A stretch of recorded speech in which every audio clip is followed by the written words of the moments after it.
Hello friends, Michelle Francesca here, Inspiration for Life. I want to share a little message here, a little word on receptivity. And first of all, I want to thank you so much for all the beautiful birthday messages. I was overwhelmed with how many they were and how they came from just all over the world. Thank you so much for that. So I believe one of the great choice points before us, both individually and collectively, is this. Will we continue operating according to the world's principle of forced productivity, or will we recover the feminine principle as the bride of Christ, the principle of receptivity? Others could speak more eloquently about what is happening across the global workforce, but as a care partner, coach, counselor, I see the effects every day. More and more people are being asked to make more bricks with less straw. Burnout is escalating, and this way of living is not sustainable. We're doing it to employees, we're doing it to our spouses, we're doing it to our children, we're doing it to ourselves. We've normalized slavery to systems and false authorities, and both our bodies and Christ's body are suffering because of it.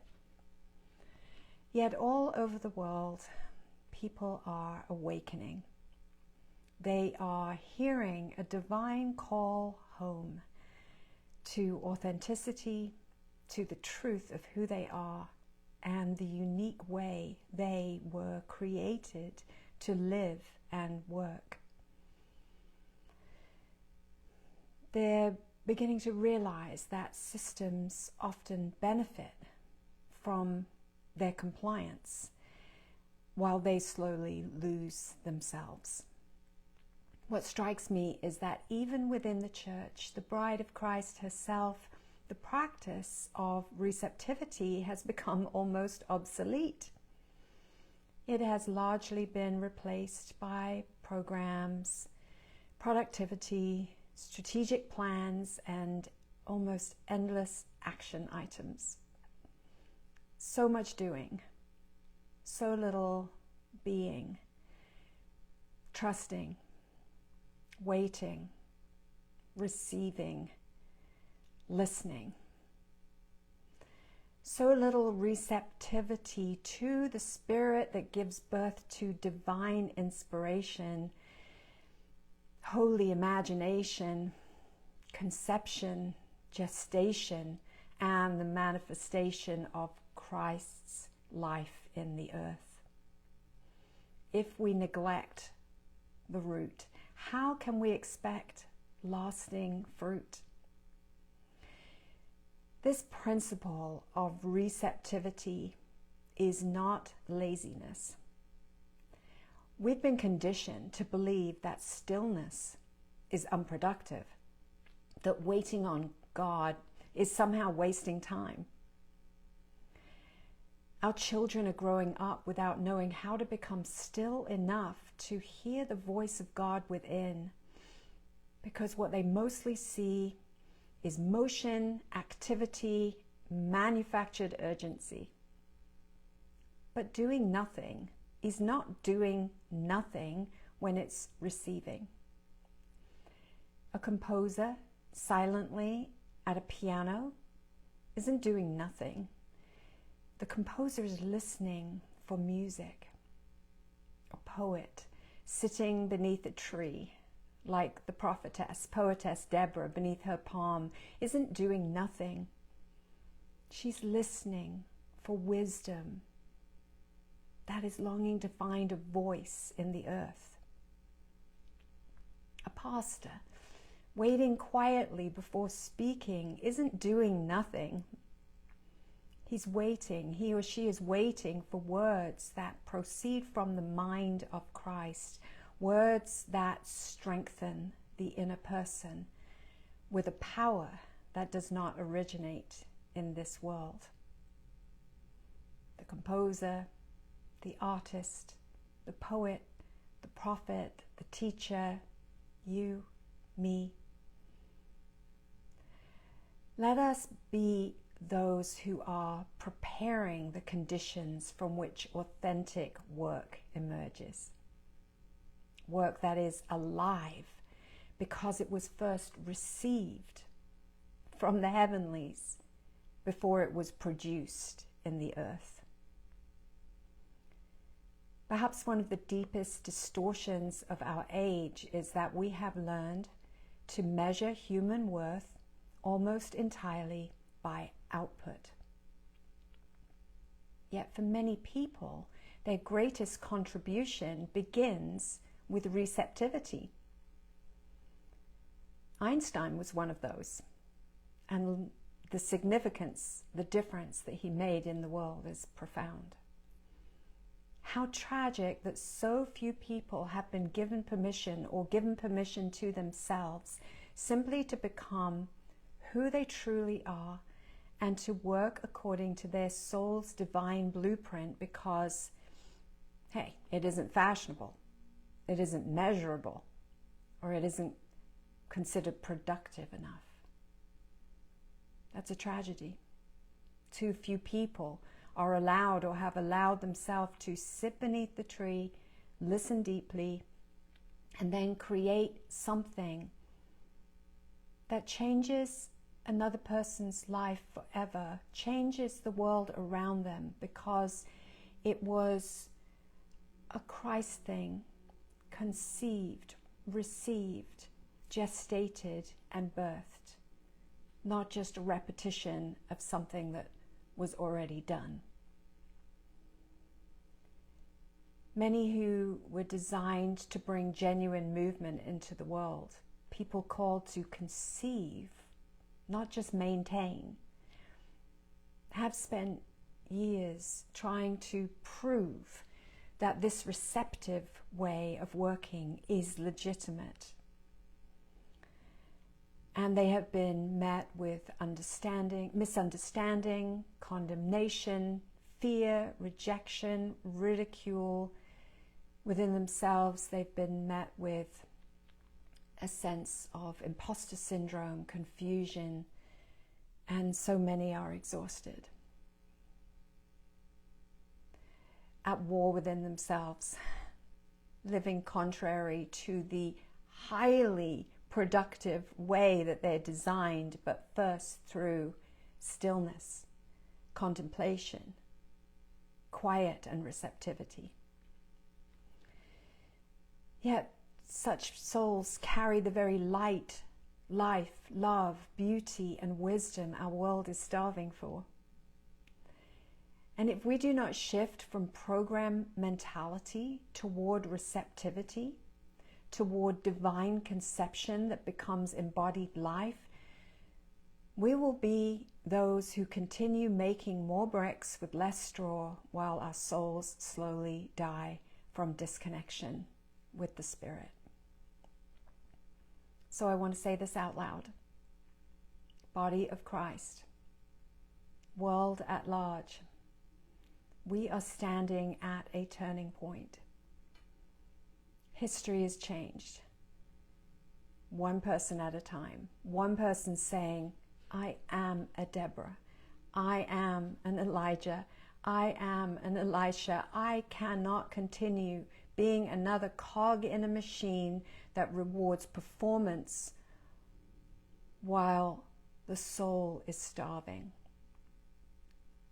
I choose to step outside the program and back into the garden. I choose to leave behind ways of living that I know are slowly killing me, bludgeoning my gifts, and leaving me dry. This step requires trust. It requires honesty. And you are invited to become a conscious co-creator with God, not by striving to produce life, but by receiving divine life nurturing it faithfully and offering it back into the world in the form only you can give. Until we draw a line in the sand for ourselves, those of us who can relate to this call to recover this way of receiving, this receptivity, this feminine principle, this bride of Christ principle of receptivity before productivity. Until we draw that line in the sand for ourselves, the quicksand of worldly demand will continue pulling us deeper into its systems. So it starts with each one of us. And if these words resonate with you, you probably already know that you're being invited to inhabit your own life, not copy somebody else's. To inhabit the truth of who you are. To lead from the place where God actually formed you, whether as a pastor, apostle, a prophet, an artist, a poet, a teacher, a healer, a creative, a caregiver, a mother, a father, a friend. So let me encourage you to inhabit your receptive nature, not to defend it, not to act like you have to over-explain it as though you have to prove that it's right, not to apologize for it, to simply inhabit it. Wow, thank God that Mary, the Mother Mary, did not apologize for her gift of receptivity. Be it unto me according to your word. And I believe upon that statement, that alignment, the divine conception happened within her. Not everyone is called to manage programs according to the letter of the law. You know who you are. Many are called, have always known that they are to embody the feminine principle, to receive life, to cultivate life, to faithfully offer what grows, fruit that remains because it has been born of the vine. As Paul asks, having begun in the Spirit, are you now being perfected or trying to be perfected in the flesh? Galatians 3:3. It is a new day. There is new wine, and new wine comes through the pressing of the fruit, and perhaps many of you have been living in that press for years. But the question is this: will we become a new wineskin, capable of receiving and holding it? And that may take some change. That may take some choice at this choice point in history. Will we allow ourselves as churches, as individuals, as organizations and corporations to become receptive vessels through which the new wine can be poured into the world, or will we cling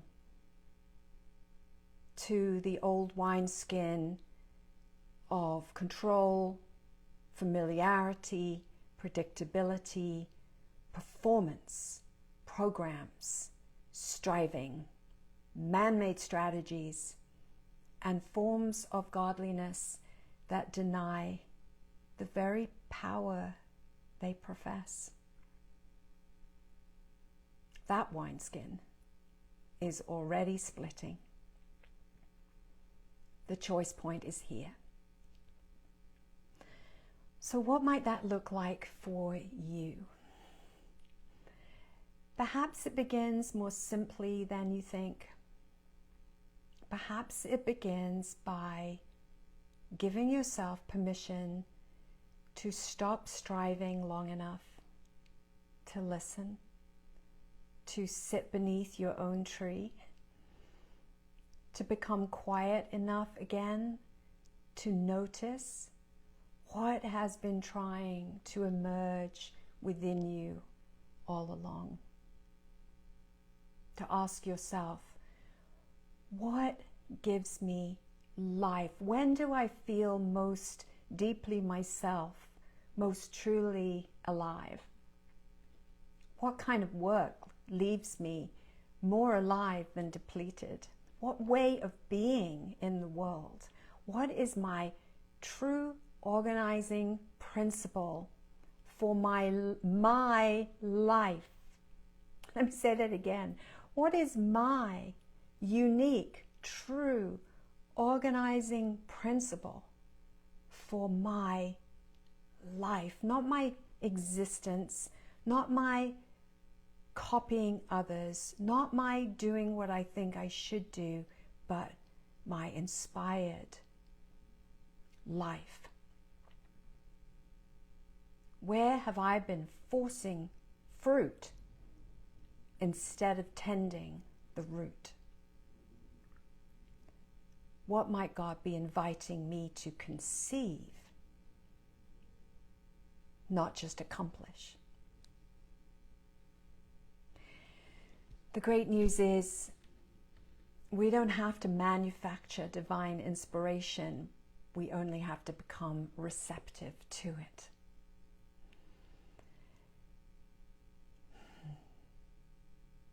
The mother of the Christ child knew this,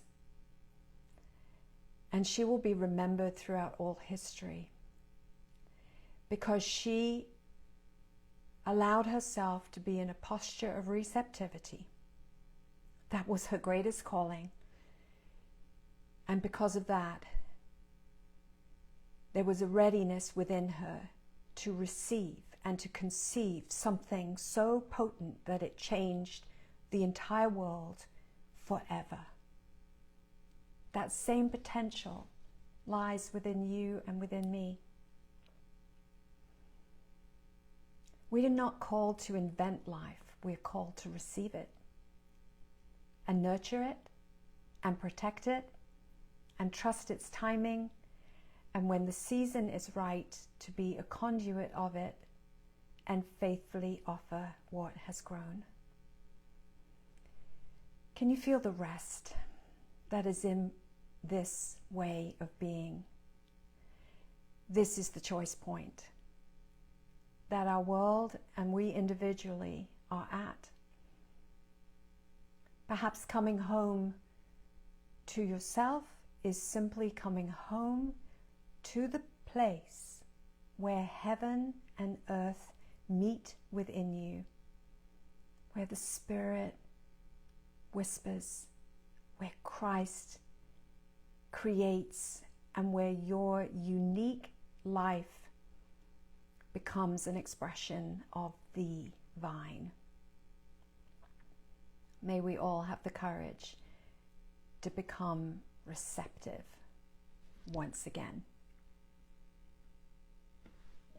And in closing, I say again, one of the great choice points before us at this time, both individually and collectively, is this: will we continue operating according to the world's principle of forced productivity, or will we recover the feminine principle as the bride, the body of Christ, the principle of receptivity?